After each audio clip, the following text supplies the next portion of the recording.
Today is November the 14th, 2017. I'm here with Bronze Academy, McKinney-Vento social worker, Miss Courtney Hawkins. Miss Courtney Hawkins, how are you doing today? I'm doing well, thank you. Good. Miss Courtney Hawkins, I just wanted to ask you two questions that will go towards my internship at Gardner-Webb University.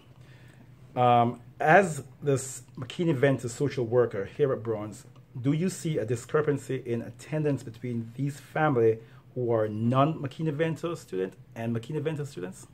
Contrary to popular belief, the McKinney-Vento students do not typically miss more days than those quote-unquote regular students in the school or non-McKinney-Vento students in the school.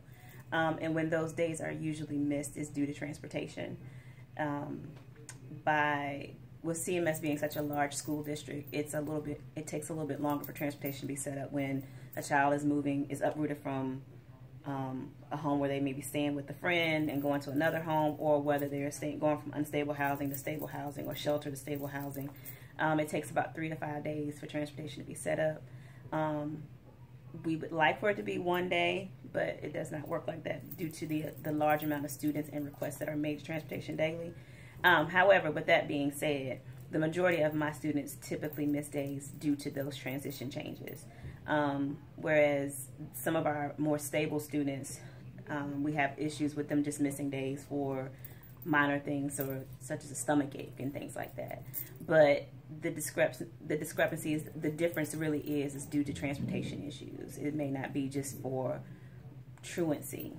In schools, in other schools, not just this one, I've looked at truancy numbers, the amount of students on there, we may have had one MCV student on there in comparison to 20 other non-MCV students. So typically ours is mostly due to housing transitions. Okay.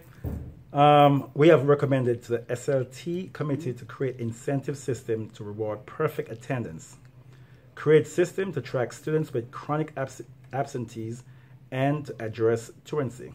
How can you support this? So one of the ways that with our CSST team, we are also tracking attendance and tardies and things like that. So one of the things that I've done, especially in the beginning of the school year, is making sure that the attendance is done accurately. So we've had several instances where students were marked as absent, but they were here. So for me, that means going to Power School every day and checking to see if those children are marked present or marked absent, whatever the case may be, and then if I've seen that child, going back to our attendance clerk to let them know that that child was present that day. So in those ways, we're getting a lot of days back that have been marked incorrectly. Another thing is talking to parents about the importance of attendance. The CSST team, we're also working on doing more things with an incentive program, trying to see what that looks like, not to exclude, to make it separate for the MCV students, but to make it more inclusive of the entire school. Because again, some of our issues are not necessarily related to, we don't have as many absences as some of the other students.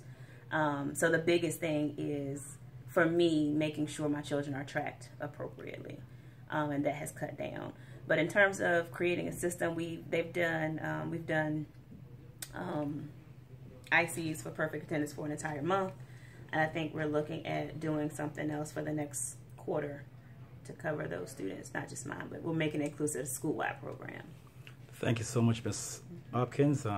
Continue to do what you do best. Our kids love you, and they look forward to coming to school, and you're doing everything within your power to get them here. Thank you. Thank you.